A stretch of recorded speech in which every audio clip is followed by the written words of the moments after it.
예, 지금부터 위원회 발제를 시작하겠습니다. 저는 사회를 맡은 기후정의위원회 서기 최윤기 목사입니다. 인사드리겠습니다.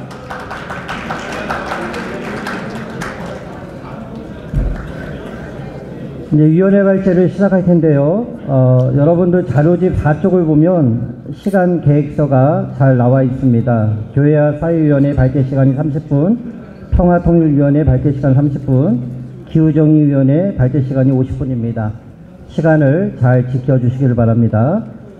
먼저 교회와 사회위원회 우리 최영목 목사님께서 나오셔서 발제해 주실 텐데요. 제목은 윤석열 정부하의 정치사회 위기, 비개신교인과 개신교인의 인식비교입니다. 앞으로 30분간 발제를 해주시겠습니다. 우리 목사님 나오셨는데 우리 환영으로, 우리 박수로 환영하겠습니다.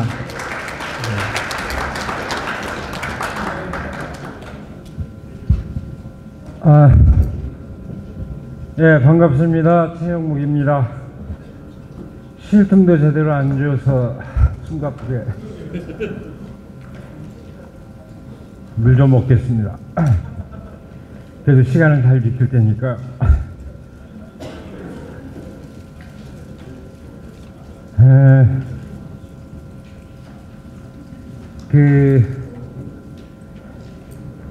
제가 평소에 뭐 이렇게 상황을 살피고 분석하고 해석하고 주장하는데 뭐 비교적 익숙하긴 하지만은 오늘 제 얘기는 제가 그렇게 특별히 의뢰를 받았습니다. 얼마 전에 그 기독교인과 비기독교인 인식조사한 결과를 기초로 해서 얘기를 해달라. 그러니까 통계 자료를 놓고 인식조사 그 통계 자료를 놓고 분석하고 해석하고 그런 내용이 되겠습니다. 그래서 굉장히 어떻게 보면은 절제되어 있고 제한되어 있는 그런 얘기이고, 더더욱이 바로 직전에 우리 박명진 교수님께서 그 중요한 얘기, 전체 대강에 관한 얘기는 또 해주셨기 때문에 아마도 제가 하는 이야기가 의미가 있다면은 통계조사에 기초해서 하는 이야기인 만큼 민심을 읽어내는, 민심은 어떻게, 우리가 좋은 얘기 다 할 수 있지만 민심은 어떻게 말하고 있는가, 이것을 들여다보는 그런 과정으로서 의미가 있을 것 같습니다. 그러니까 제가 그 범위를 넘어서 저 하고 싶은 얘기를 하라고 한다면 할 수 있겠지만 그건 되게 절제를 하고 통계의 근거에 입각해서 드러난 대로만 얘기하도록 하겠습니다. 제가 그 PPT를 사용할까 했는데 이 자료집 안에 다 그 필요한 통계 자료가 들어있기 때문에 오히려 더 번거로울 것 같다. 그냥 자료집을 들여다보시는 게 좋을 것 같다. 이렇게 판단을 해서 PPT는 사용하지 않고 자료집에 나온 것을 여러분들께서 보시면 될 것 같습니다. 우리가 다 잘 아는 과정이지만 2024년 12월 3일 비상계엄 선포와 이어진 그 대통령 탄핵으로 이제 전국이 아주 급변했죠. 그야말로 2년 반 남짓 지속되었던 일방적 통치는 일단 제동이 걸렸고 중대한 전환의 계기를 맞이하게 되었습니다. 그 이후의 과정, 윤석열 정부에 대한 평가는 제가 이 시간에 별도로 언급하지 않겠습니다. 여러분들이 다 이미 앞 시간에도 확인했고 여러분들 다 마음속에서 다 판단하고 계신 사항일 거라고 보기 때문에 넘어가겠습니다. 그래서 민심은 어떻게 거기에 대해서 반응했는가, 제가 지금 얘기하는 것은 비상계엄이 있기 일주일 전에, 열흘 전이죠. 정확하게 얘기하면 열흘 전에 기독교 사회문제연구원에서 여러 분야 인식조사를 한 결과입니다. 근데 결론적으로 잠정적인 이제 그 결론을 얘기를 하자면은 놀랍게도 비상계엄 이전에, 그때는 이 인식조사를 할 때는 뭐 비상계엄을 할 거라는 전혀 상상도 하지 못한 그런, 뭐 상상한 사람들이 있기는 했죠. 정말로 비상계엄을 할 건가, 북한과 전쟁을 벌일 건가 이렇게 염려를 하기는 했지만 설마 했었는데 그런 의미에서 설마 했다는 의미에서 예상하지 못한 그런 상황이었는데 놀랍게도 결론적으로 얘기를 하자면은 불과 열흘 전인데 결론적으로 얘기하면 민심은 이미 비상계엄 이전에 대통령을 탄핵했다 라고 이렇게 결론을 내려도 좋을 그런 결과가 나왔다는 것을 우선 잠정적으로 말씀을 드립니다. 제가 말씀드리는 이제 영역은 뭐 여러 가지 이 인식조사는 여러 가지 분야를 한꺼번에 했습니다. 그러니까 정치 분야, 사실은 이제 경제 상황에 대한 인식도 하고 싶었지만, 그건 이제 제한적으로 다룰 수밖에 없었고요. 그 다음에 뭐죠? 생태 문제, 생태 인식, 그 다음에 젠더와 사회의식, 그리고 신앙에 관한 인식, 종교에 관한 인식 여러 분야로 되어 있는데 혹시 제가 미리 말씀드립니다만은 이 연구조사 결과는 이미 다 나왔습니다. 지금 제작 거의 다 됐는데요. 원하시는 분이 있으면 저한테 좀 적어서 성함과 이름을 알려주시면은 제가 기사연에 얘기를 해서 아마도 50명이 넘지 않으면은 직접 우송이 가능할 겁니다. 그러니까 결과 전체를 알고 싶은 분들은 저한테 쪽지를 좀 전해주시기 바랍니다. 그럼 전달을 해서 아마 비용도 필요 없고 그대로 이 방대한 분석 자료가 갈 테니까요. 그렇게 해주시기를 미리 말씀드립니다. 그래서 제가 맡은 분야가 이제 정치 사회에 관한 인식이었는데 그 내용은 뭐 기본적인 물음, 정치적 대표성에 관한 그 기본적인 인식을 묻는 물음, 그 다음에 현 정부의 정책에 대한 평가인데 이건 두 가지 차원으로 물어봤습니다. 하나는 현 정부, 그러니까 윤석열 정부죠. 윤석열 정부에 대한 감정을 묻는 물음과 함께 국정 운영 전반에 관한 물음을 던지는 그런 내용으로 구성을 했고요. 그 다음에 거기에 더해서 일괄적으로 물는 물음으로 충분히 답변이 안 된 어떤 몇 가지 사항에 대해서는 국제적 사안이라든지 대북관계라든지 몇 가지 사안에 대해서는 별도로 보충을 해서 이제 묻는 형식으로 진행을 했습니다. 그리고 대개 개신교인 1058명, 비개신교인 1094명 이렇게 이제 비교를 했는데 곧바로 본론으로 들어가죠. 뭐 15쪽입니다. 본론으로 들어가면은 맨 기초적인 질문으로 이제 유권자의 투표 시 선택 기준과 국회의원의 민의 대변에 대한 신뢰도를 물었는데요. 흥미롭게도 모든 유권자들이 투표할 때 어떤 기준으로 하느냐, 상식적인 답변일지 모르겠지만 모든 뭐 개신교인이나 비개신교인 공이 정책을 최우선순위로 꼽았다. 근데 사실은 이 물음을 던졌을 때 이제 숨은 의도가 하나 있었습니다. 기독교인은, 개신교인은 다른 어떤 편향을 보이지 않을까 하는 이제 그런 기대였는데 그 기대에는 의미 없는 것으로 드러났습니다. 그러니까 말하자면 기독교인은 종교를 기준으로 하는 어떤 선택을 하지 않을까, 그런 편차가 좀 의미 있는 편차가 드러나지 않을까 기대했는데 전혀 드러나지 않았습니다. 그래서 표를 보면은 표를 보시면 될 것 같습니다. 종교 2%도 채 넘지 않습니다. 그러니까 우리가 선거 때마다 종교를 내건 정당이 나오잖아요. 3% 이상을 득표한 적이 없죠. 그런 상황에 대해서 어느 정도 설명을 해주면, 그러니까 이 얘기는 한편으로 보면은 기독교인들도 특별히 어떤 선거 시에 선택을 하는 기준으로 종교를 기준으로 삼지는 않는다. 이런 게 이제 확인이 됐고요. 그 다음에 이제 국회가 얼마만큼 국민의 의사를 대변하고 있느냐. 아까 우리 박명림 교수님 아주 자세하게 분석을 해 주셨습니다. 시간이 없어서 꼼꼼하게 말씀은 못했지만 굉장히 중요한 내용들을 다 다루고 있는데 보십시오. 오랫동안 기관 신뢰도에서 국회는 항상 낮은 평가를 받고 있는데 이번 조사에서도 역시 아주 낮은 평가를 받고 있는 것. 개신교인이나 개신교인 다 마찬가지로 국회에 대한 신뢰도는 낮다.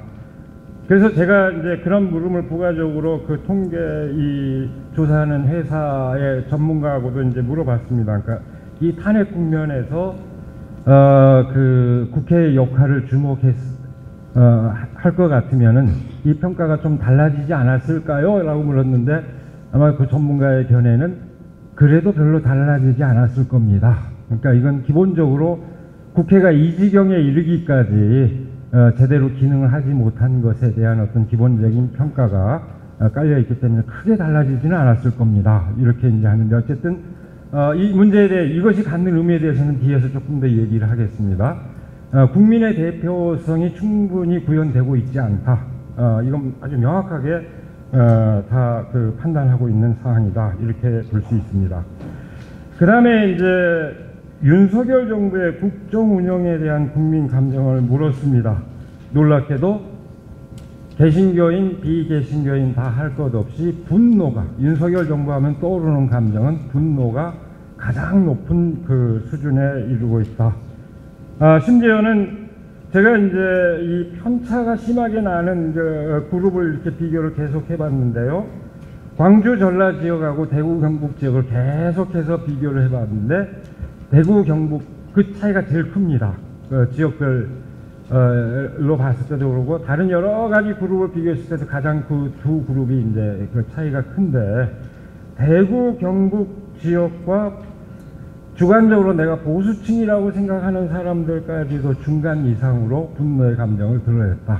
그러니까 제가 그 탄핵 이전에 이미 민심은 계엄 이전에 이미 민심은 탄핵을 했다 하는 것이 이런 것을 근거로 해서 하는 얘기입니다. 대개 그렇게 하고 줄여서 얘기하자면은 18쪽으로 넘어갔습니다.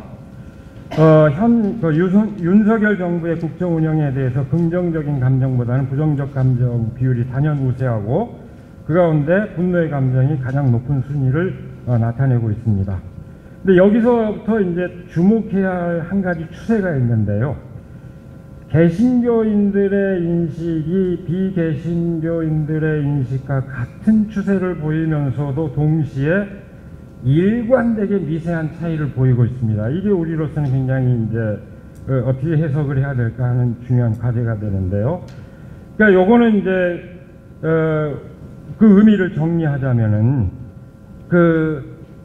기본적으로는 비개신교인들, 일반인들과 같은 패턴을 보이고 있습니다. 그러니까 이 점은 개신교인들의 정치 인식이 그렇게 편향돼 있지 않다. 언론에서 떠들고 있듯이 극단적으로 치우쳐져 있지 않다 하는 것을 드러내줍니다. 1차적입니다. 그게 1차적인 성격인데 그럼에도 불구하고 일관되게 미세하게 보수적인 성향을 드러내고 있습니다. 그러니까 그것이 갖는 의미가 뭐냐. 그러니까 크게 봐서는 일반 시민사회의 인식과 그 맥락을 같이 하고 있는데 일관되게 미세한 그 보수적 성향을 드러내고 있는 이유가 뭘까? 그건 나중에 별도로 제가 얘기를 하도록 하겠습니다. 그러니까 그렇게 나타나는 것은 주목해야 될 사항이고 우리가 그로부터 어떤 과제를 수행해야 되는지 하는 것도 이제 따져봐야 할 그 점이라고 생각을 합니다. 그 다음에 윤석열 정부의 그 분야별 국정 운영에 대한 평가를 쭉 물었는데요.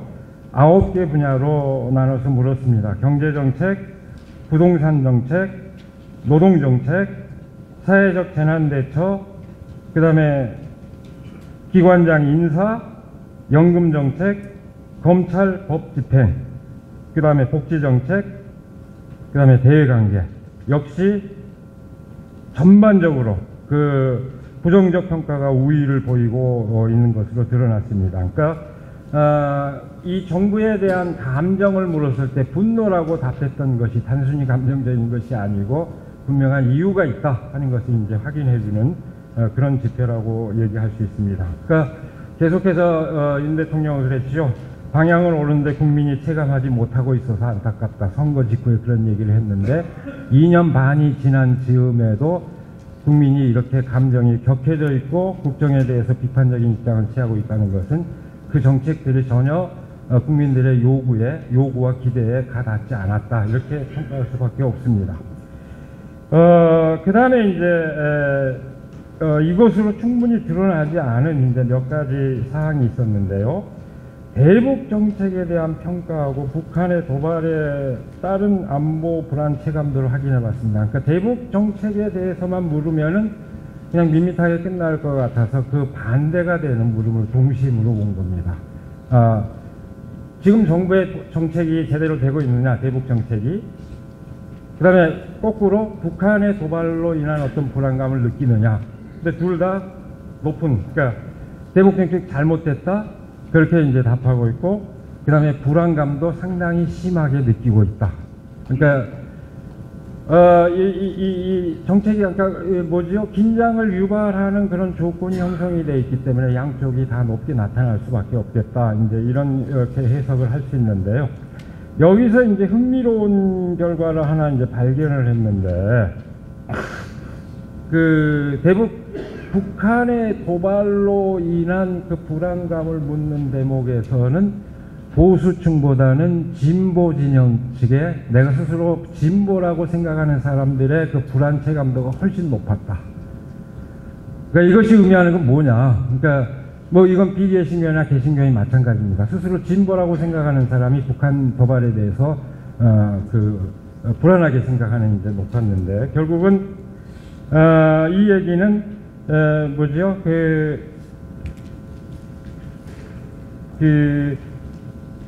이 윤석열 정부가 진보적 정치 성향을 가진 사람들을 종북주의로 매도하는 게 얼마나 터무니없는지 그대로 드러납니다. 그러니까 자기가 친화적인 세력에게 더 큰 불안감을 느낀다는 것은 있을 수 없는 일이죠. 그러니까 이건 옳도당토 않는 그런 것이다. 어쨌든 그만큼 그 대북 정책에 대해서 이제 진보 진영이 이제 민감하게 느끼면서 그 대북 정책이 잘못된 것으로 인해서 북한이 도발하는 것이 더욱더 불안 요소를 가중시킨다. 어떤 안보에 대한 더 민감한 의식을 갖고 있다 하는 것을 확인할 수 있었습니다.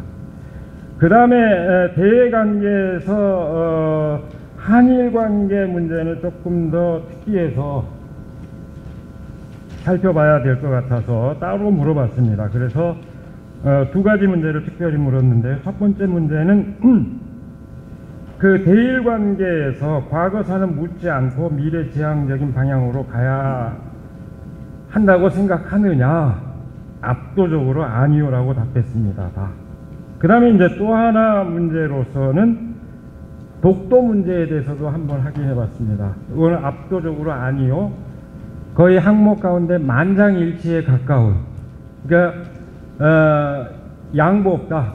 국제법상, 역사적으로나 국제법상으로 대한민국의 영토이니까 양보 없이 지켜야 된다. 이것이 압도적으로 높았고, 국제법에 제소 맡겨야 된다 또는 공동 관리해야 된다. 아주 미미한 숫자로 나왔는데, 이거 여기서도 굉장히 흥미로운 점을 발견을 했습니다. 어떤 점이냐면은 양보 없는 대책, 양보 없는 그 입장을 취해야 된다. 영토 주권을 강조하는 것이 개신교인이든 비개신교인이든 진보라고 생각하는 쪽에서 훨씬 더 강하게 나타났다. 그러니까 보통 우리가 보수하면은 그 보수주의를 구성하는 요건 중에 하나가 영토 주권에 대한 강조일 텐데, 오히려 한국사에서는 진보라고 생각하는 사람들한테서 더 강하게 나타났다.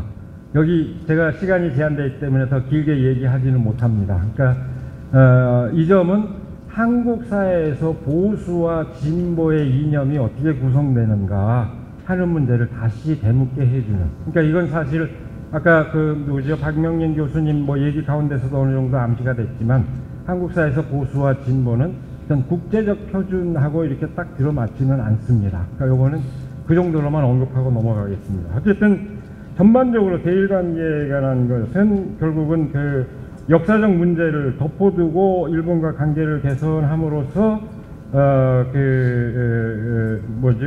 한미일 삼각 동맹 관계를 지향하면서 북중로 대립 관계를 형성하는 것에 대해서 국익의 차원에서나 안보의 차원에서 굉장히 비판적인 인식을 갖고 있는 것으로 이렇게 드러났다. 그 다음에 또 하나 특이할 만한 사항으로 이스라엘의 팔레스타인 침공에 대한 평가를 물어봤습니다. 이것은 이제 아주 의도적인 물음이었는데요. 국제적인 현안이 돼 있기도 하고, 아마도 이 문항에서 개신교인들의 의식의 편차가 좀 드러나지 않을까, 친이스라엘적인 그렇게 이제 기대가 됐기 때문에 이 물음을 의도적으로 집어넣어서 물어봤는데요. 우선 결과를 말씀드리면은 역시 이 문제에 대해서도 기본적인 어떤 인식은 일반 시민사회 인식하고 비슷하다. 같은 패턴을 보이고 있다. 그러니까 어떤 종교적 편향보다는 보편적 인권의 관점에서 팔레스타인 문제에 대해서 평가하는 성향이 훨씬 강하다. 일단 안도를 했습니다. 그 점에서. 그러니까 어떤 종교적 편견을 갖고 하는 것은 아닌데, 그러니까 대체적으로 부당하다고 답하고 있습니다. 개신교인들의 부당하다고 답한 비율, 그 수치는 여러분들이 자료를 통해서 확인해 보십시오. 그런데 이 편차가 이 대목에서 가장 크게 드러났어요. 비개신교인과 개신교인의 의식 차이의 편차가 가장 크게 드러나서 역시 양자를 비교하는데 어떤 지표와 같은 문항이다 이렇게 생각이 되는데, 여기서는 확실히 개신교인들이 조금 더 보수적인 성향이 확연하게 드러났다. 요건 뒤에서 다시 언급을 하겠습니다. 그 다음에 이제 경제 문제에 대해서는 뭐 다루고 싶었지만 뭐 여러 가지 균형을 맞추다 보니까 싹 빼버리고 AI에 관한 것만 물었는데, 그냥 넘어가겠습니다. 지금 이 자리에서는 지금 이 결과를 갖고는 별로 특기할 만한 해석할 만한 거리가 되지 않아서 그냥 넘어가고, 제가 그 정치사회 인식에서 비개신교인과 개신교인의 이제 공통점과 차이점 지금 계속해서 얘기해 봤지만, 이걸 제가 통계 조사를 하는 회사에 의뢰를 해서 좀 더 심층 분석을 좀 의뢰를 했어요. 뭐가 작용을 하는지. 그러니까 결론적으로 얘기하면은 기독교인이 그 보수적 성향을 드러내는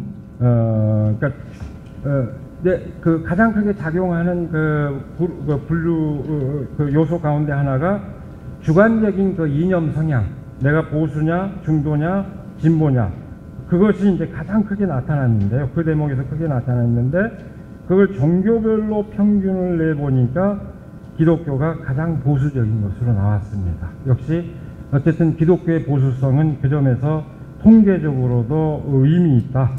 근데 그것이 큰 차이는 아닙니다. 근데 일관되게 기독교인의 그 보수성이 이제 드러나고 있다 하는 점인데, 그러면 이제 이걸 통계상으로 보면 어떤 유의미한 차이가 있다.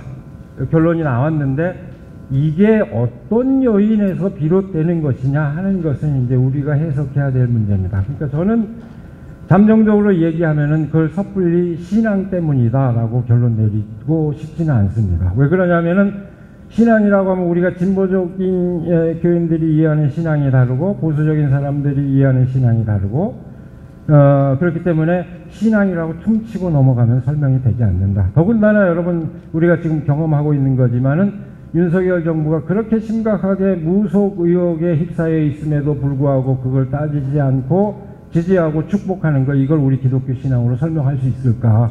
그런 점에서 신앙 때문이다라고 단정 짓는 것은 답은 아니다. 오히려 여기에는 뭔가 기독교인들의 어떤 주체성을 형성하는, 정체성을 형성하는 내외적인 어떤 문화적인 요인, 어떤 그 인간관계 방식이라든지 인적 관계, 이런 것들이 더 중요하게 작용한다. 여기 그 미국의 유명한 이제 그 팀 엘버타라고 재밌는 책을 썼어요. 나라, 권력, 영광. 나라와 권세와 영광이 영원히 하나님께 있사옵나이다. 우리가 주기도문을 하지요. 그 미국의 복음주의를 심층 분석을 한 내용인데, 도대체 왜 뭐가 문제일까라고 물음 끝에 결론은 그겁니다. 이건 어떤 그 영적인 차원의 문제가 아니고 문화적인 뭔가 요인이 있다.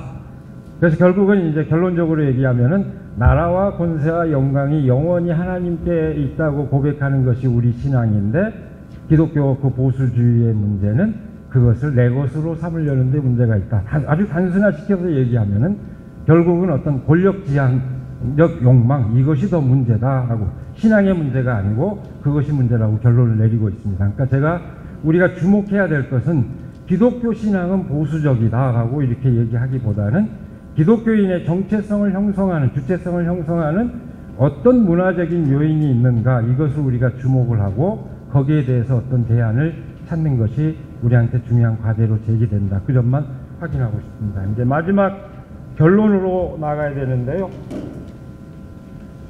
29쪽입니다. 제가 소제목 타이틀로 붙인 것이 이제 그대로 결론입니다. 그러니까 결국은 제가 아까 처음에도 얘기했다시피 제가 하고 싶은 얘기 다 하는 게 아니고 민심이 이렇게 말한다. 그 점만 이제 확인하는 차원에서 얘기를 하는 건데요. 그래서 첫 번째로는 어쨌든 첫 번째 그 결과가 말해준 것은 국민의 대표 기관에 대해서 불신이 높다. 이건 이제 아까 이건 박명림 교수님께서 아주 자세하게 얘기를 해줬습니다. 그러니까 저는 결국은 현재의 어떤 대의제 제도 자체의 문제를 보완해야 된다. 그러니까 문제가 생길 때마다 아까 얘기했잖아요. 그렇게 많은 시위가 벌어지고 있는 그 상황. 그러니까 우리 역사를 돌이켜보면 문제가 생길 때마다 시민이 직접 행동으로 문제를 해결하잖아요. 그러니까 요거는 우리 시민사회, 저는 어떻게 보면 이건 굉장히 그 민중적 현상이라고 해석하고 싶습니다만 이 현상은 우리 시민사회의 역동성을 드러내주는 것이지만 동시에 대표제도의, 국민 대표제도의 결함을 여실히 드러내주는 그런 현상이라고 봅니다. 그래서 어쨌든 명실상부한 대의제로 개편하지 않으면 안 되는. 그래서 저는 크게 두 가지 차원에서는 현재의 국회 제도 자체를 바꿔야 되는. 그러니까 아까 의원 수까지 얘기했죠. 500명 정도. 사실상 상하원 개념도 얘기했고 계층별로 그대로 고스란히 반영되는 비례대표제의 강화, 이런 것들이 보완될 필요가 있고, 현행의 어떤 제도만 놓고 보더라도 개선해야 될 과제들이 많고, 그런 차원이 하나가 있고, 또 하나는 현행의 제도를 대폭적으로 보완할 수 있는 국민의 어떤 직접 참여, 직접 행동을 제 의지를 반영하는 것을 어떤 제도화하는 방안, 이런 것들, 시민의회 설치라든지 이런 방안이 다각도로 모색이 돼야 된다. 그런 이제 두 가지 차원에서 국민 대표성을 강화해야 된다는 건 민심이 그렇게 얘기해주고 있다. 그 얘기입니다. 제가 하는 얘기는. 그걸 기대하고 있다. 그 다음에 이제 크게 두 번째, 윤석열 정부에 대한 강렬한 분노와 정책에 대한 가혹한 평가 문제는 이 평가는 윤석열 정부의 국정 운영 방식과 정책 방향이 국민의 기대와는 전혀 부합하지 않는다는 것을 뜻합니다. 근데 사실은 이 문제에 대해서는 하나하나 조목조목 따져야 될 사안들이지만 그렇게 지금 이 시간 얘기할 수 없고 간단히 줄여서 이제 그 의미를 얘기할 수밖에 없는데요. 어쨌든 결국은 그 기대에 어긋났기 때문에 어긋나서 비판을 받기 때문에 궁지에 몰렸고 궁지를 돌파하기 위해서 계엄까지 벌였지만 스스로 자기 무덤 파는 결과가 빚어지지 않았습니까? 그럼으로써 오히려 그동안의 국민들의 그 비판이 정당했다는 것을 오히려 벌거벗은 그 정체를 이제 드러내주는데, 이건 이제 한마디로 얘기하면 지금까지 그런 일련의 과정은 아주 근본적이고 복합적인 과제를 제기한다고 생각합니다. 우리 한국민주주의에서. 한마디로 얘기하면은 한국민주주의의 그 위험성과 안정성을 동시에 생각하게 해주고 나아가서 더 공고한 민주주의를 형성하기 위해서 어떤 대안을 모색해야 하는가 하는 과제를 우리에게 항기시켜주고 있습니다. 크게 이제 얘기하자면은 저는 그 국민 주권을 강화하고 그 주권을 실질적으로 뒷받침할 수 있는 사회 전반의 변화가 요청된다는 것으로 집약할 수 있겠습니다. 아까 대표제를 강화함으로써 국민 주권을 강화하고 그 다음에 더불어서 흔히 얘기하는 이제 사회권이라고 하죠. 지금 이번에 일련의 그 사태 과정에서 시민들의 항쟁에서 두드러진 저는 특징을 그렇게 얘기합니다. 정치적 차원에서의 직접 행동으로 그치지 않고 사회적 차원에서의 직접 행동으로 나서고 있다. 저는 그 놀라운 현상이라고 생각을 합니다. 그러니까 정치를 바꾸고자 하는 것뿐만이 아니라 실질적으로 소수자들과 노동자, 농민, 소수자들과 연대하는 그런 일들이 지속적으로 지금 펼쳐지고 있습니다. 그러니까 더 나빠지는 것, 상황이 나빠지는 것을 막기 위해서 싸웠던 사람들이 더 나은 사회를 향해서 나아가고 있는 그 열망을 여실히 이렇게 보여주고 있는 것이, 이것이 의미하는 바가 뭐냐. 결국은 누구나 그 존재로서 정당성을 인정받고 존엄받는 그 사회를 원하고 있다. 그리고 이 뜻을 거스르는 정치 권력이, 정치 세력이 어떤 앞으로 평가를 받게 될 것인가 하는 것을 분명하게 보여주고 있다는 것을 유의해야 될 거라고 봅니다. 결국 큰 방향만 얘기했지만 지금 이런 이제 그 두 가지 차원, 국민 대표성을 강화하는 것, 그 다음에 실질적으로 사회적 연대를 강화할 수 있는 것을 복제하는 것, 이것은 결국은 헌법을 개정하는 것을 통해서 그걸 제도하는 이제 과제로 직결될 수밖에 없다고 생각합니다. 그 다음에 세 번째, 그 윤석열 정부의 대북 관계 및 대외 관계, 명확하지요. 그 주는 메시지가 분명합니다. 여기에 대한 이제 분명한 그 비판적인 그 평가는 결국은 평화 정착이 아주 시급한 과제다. 그것은 국익을 보장하는 차원에서든, 그 다음에 안보 위기를 막는 그런 차원에서든 절실한 과제로 제기되고 있다고 하는 거. 얼마나 일방적 외교가, 이념을 내세운 일방적 외교가 얼마나 사람들을 불안하게 하고, 실질적인 우리가 앞으로, 지금도 그렇습니다만 앞으로도 치러야 할 경제적 비용이 얼마나 클지 아직도 잘 예측하기 어려울 정도 아닙니까? 그런 상황에서 보면은 국익과 안보의 차원에서 평화적 관계를 수립하는 것은 굉장히 중요한 과제로 드러나고 있다. 민심이 그렇게 얘기한다. 그 얘기입니다. 그 다음에 네 번째, 아까 이미 얘기했지만 인식조사에서 드러난 기독교인들의 그 보수 성향에 대해서 우리는 어떻게 해석을 하고 어떻게 대안을 마련해야 될 것인가. 다시 한번 강조합니다만 기독교 신앙은 보수적이다라고 결론 짓기 이전에 그것을 강화하는 어떤 교회 내외적, 문화적, 사회적 그 요인들이 뭔가, 기독교인들은 어떤 인간관계를 형성하고 있는가, 이런 것들을 주목함으로써 어떤 대안을 찾을 수 있을 것이다. 이렇게 얘기함으로써 시간 딱 맞춰서 마치겠습니다.